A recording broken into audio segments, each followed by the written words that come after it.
Greetings and salutations. Today I will be going through my steps of how to make coal, wood coal, or lump coal.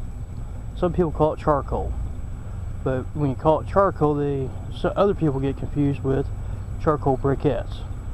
Anyways, right now, currently this is my nice little wood pile that I have. Start with that for the fire part. Now, what I do is I have what I call core wood. This wood is white oak. It's been sitting off the ground for 2 years now, and I use it to make the actual coal. As you can tell, I am taking my wood wedge and my sledgehammer, and I'm splitting the logs up into these pieces right here.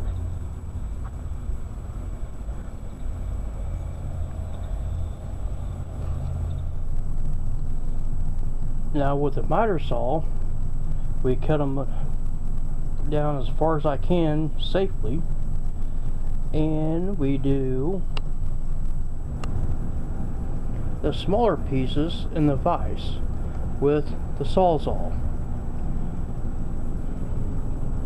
and that's what it looks like after you're finished. Take the wood chunks and put them in the container you want to put on the fire. I'm using a Dutch oven. I don't know if you can see it, but the latches, I have one on that side, one on that side. The Dutch oven came from Harbor Freight for like 30 bucks. I think the latches cost like $7 or $8 for both of them, and so I modified the Dutch oven so I can secure the lid.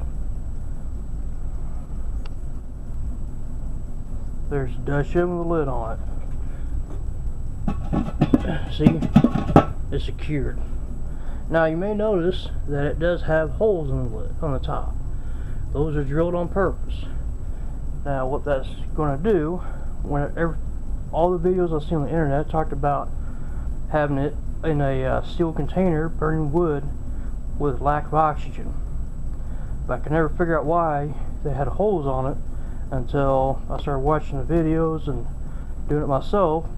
When you burn wood with pretty much lack of oxygen, what's going to happen is the wood's burning, the holes are to vent it, let the smoke out, and let the there's a gas I can't think of right now. It starts at the end. I think it's nitrogen or a flammable gas. Anyways, methane. I think it's methane. But it vents out, and you sometimes, depending on how hot the fire is, it'll catch fire and shoot nice little flames out of the holes, which is pretty cool. Most people use a paint can, or they use like a 35-gallon drum, put the wood in that, and use a 55-gallon to burn the fire around. Unfortunately, I live in the city, so the 35 and 55-gallon drums out of the question. And the paint can, I burned through the bottom of it twice. I bought 2 different ones and kept burning through the bottom of them. Something they don't tell you in these videos is that the size of the wood you're putting in matters. Size does matter in this.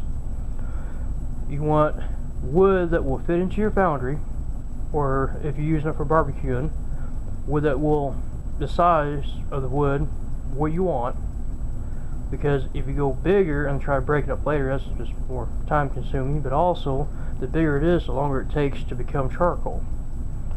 And I was putting an entire branch inside of that paint can. It barely fit in. I just cut it off the size, sealed the lid, and 3 to 5 hours later it wasn't done. I kept getting the fire hotter and hotter and kept burning out the bottoms.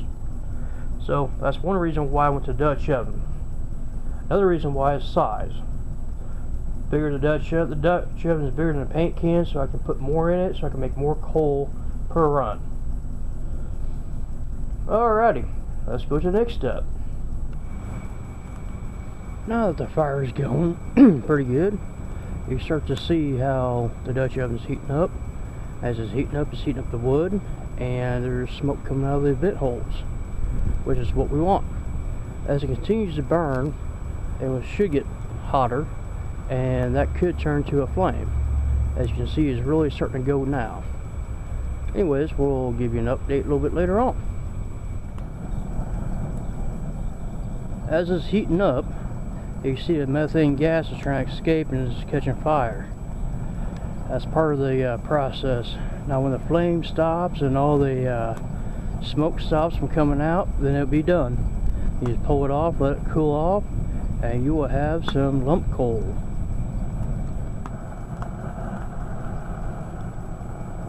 I don't know, I just think it's cool the way the flame shoots out of the hole like it is. Figure videotape it and show it to you guys, and you know, just a little coolness of making your own coal. You see a little something you don't see every day, and to me it kind of looks like a jet engine taking off, but figure out how to show it to you. As you can see, there's really, I don't see any smoke coming out of the holes or coming out around the lid or anything. And the fire is pretty dang hot. So it is done cooking. Time to pull it off the fire and let it cool off. Now, I'm taking a step back because it's pretty smoky hot over there. Now, you want to try to plug up the holes.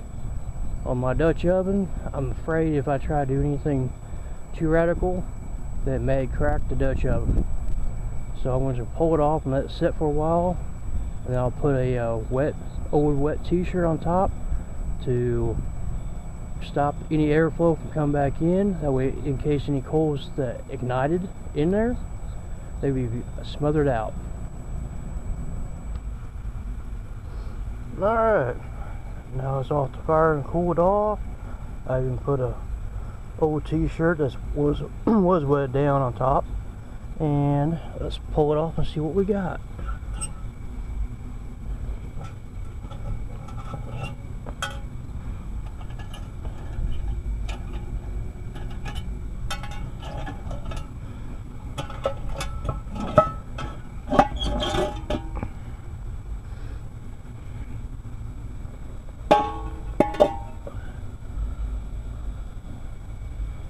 Some good old lump coal.